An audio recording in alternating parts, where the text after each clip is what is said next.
What's up guys, my name's Alex and welcome to another Wynonna Earp video. Today I'm going to be talking about Wynonna Earp Season 3 Episode 8. Now before I get into this video, I did want to mention that I did a live reaction to this episode, so if you want to see me react live to it, that is up on my Patreon, which is linked in the description below. Also, like all my review videos, if you haven't watched the episode first, I do recommend that because there's going to be a lot of spoilers in this video, so I do recommend watching that episode first if you don't want to be spoiled, and then you can come back here. Now let's get into this episode.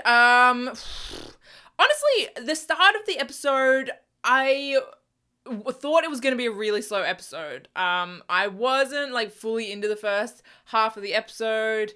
I'm still not on board with Charlie, to be honest. He and Wynonna are doing some a date, I guess.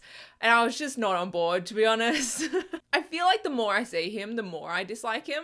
Which is probably not a great thing. I feel like they're really trying to make us like him, but I just don't.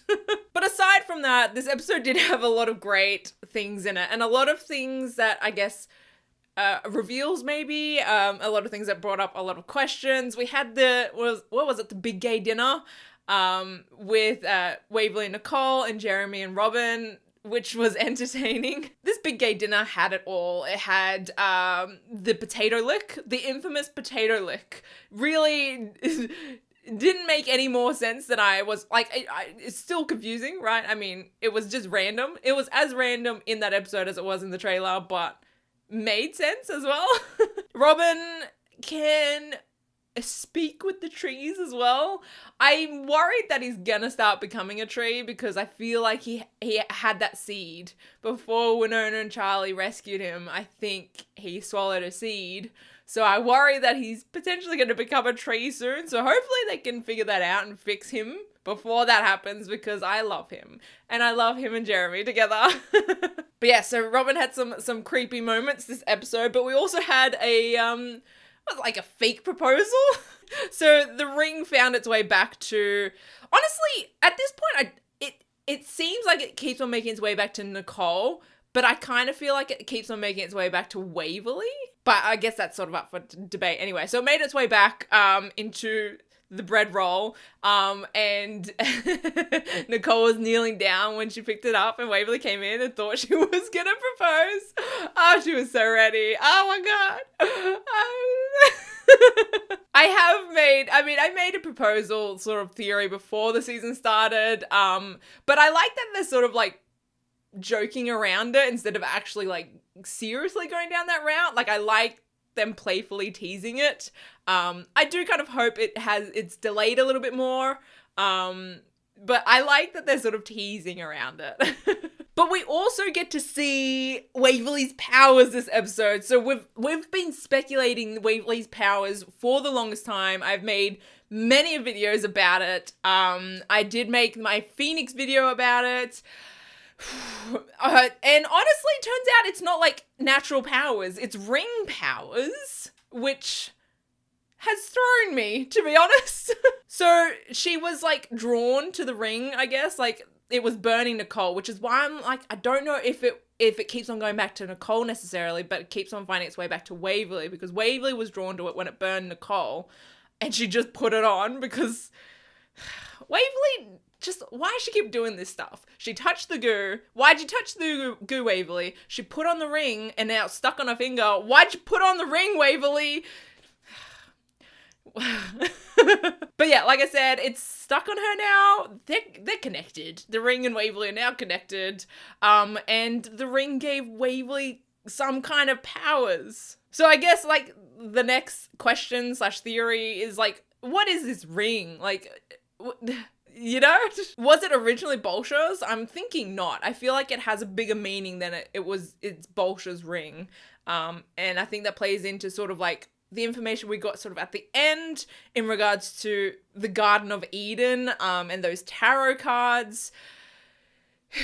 Yeah, we're getting into some stuff. So the Garden of Eden is apparently in the Ghost River Triangle. It's the Ghost River Triangle was a sanctuary for the Garden of Eden. I'm assuming that's what they're getting at. Honestly, the whole sort of tarot card, that Garden of Eden conversation, there was a lot to take in with that conversation, and I feel like I need to go back and analyze it a bit more and do some research, potentially make a theory video around that, because like there was a lot going on in that sort of scene. Yeah, it was a lot to digest, so I do need to sort of do some more research on that.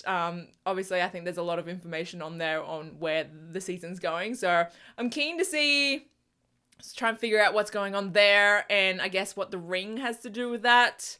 Yeah. I worry, though, that the ring now has connected Waverly to Bolsha. I hope it's not like as simple as that. Like she's now Bolsha's wife.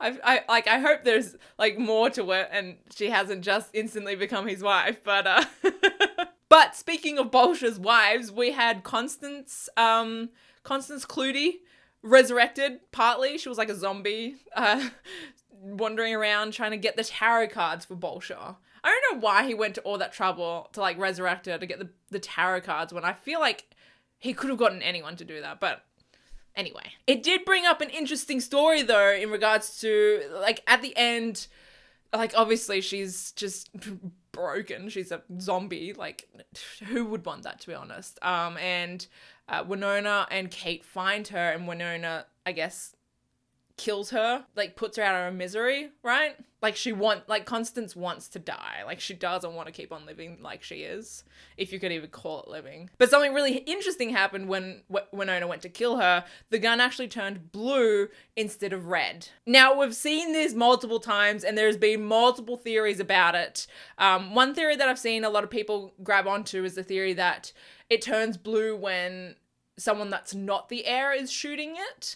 So it turned blue when Wynonna shot Willa. Technically, Willa was the heir. And then it turned blue when Waverly shot Rosita. And technically, Waverly wasn't the heir then. But my theory has always been, like, since season 1, that red on the Peacemaker means hell and blue means heaven. I know Willa was, like, a bitch, right? She was a bitch. But, like, I feel like she wasn't like pure evil. Like I feel like she wasn't evil enough to go to hell. I feel like, you know, she was still like a girl that had like such a traumatic childhood that, yeah, I don't know. I just felt like she went to heaven instead of hell. Rosita, as we know, you know, didn't become a revenant because she was bad. She was just caught in the crossfire. And since then she's like spent her time studying and stuff like that. So while she did fuck up with the whole baby situation, I don't think she deserves going to hell, and I believe Peacemaker knew that as well. And with Constance, I feel like she walks that line. Like obviously she's done some fucked up things, but I don't know, potentially, I don't know, for like the reasoning behind why she did what she did was maybe justifiable. I don't know.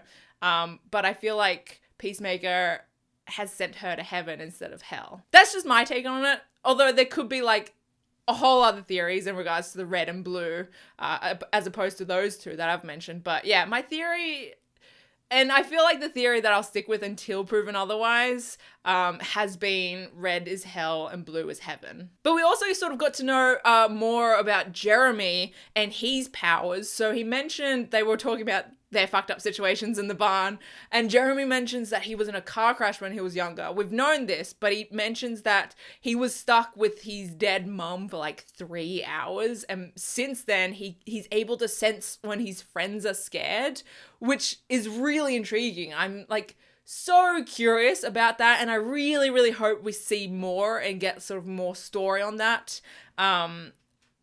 Like, I would like to know how that was triggered, how that power was triggered. Did he always have it and just that traumatic event sort of brought it to life? I want to know more about that crash, more about his family. I just want to know more about him. Like, I like, they just keep on teasing us, like, giving us little glimpses at Jeremy, and I just want, like, his, like, story fully fleshed out already. But yeah, like I said, this episode, I thought, I was worried it was going to be a slow, sort of not as entertaining episode at the beginning, but it really got interesting at the end, especially with like that whole Garden of Eden stuff. And yeah, I by the end of it, I really did enjoy it. So very curious to see where they go from here. Obviously, they're going to try and figure out what this ring is all about. Yeah, I'm excited. I'm excited for what's to come with Wynonna Earp. But yeah, that's my video. I hope you guys liked it. And like I said, if you guys want to see me react live to it, there is a link in the description to my Patreon. If you like this video, hit that like button. That'd be amazing. And subscribe if you're new. I will see you guys in my next video. Okay, bye.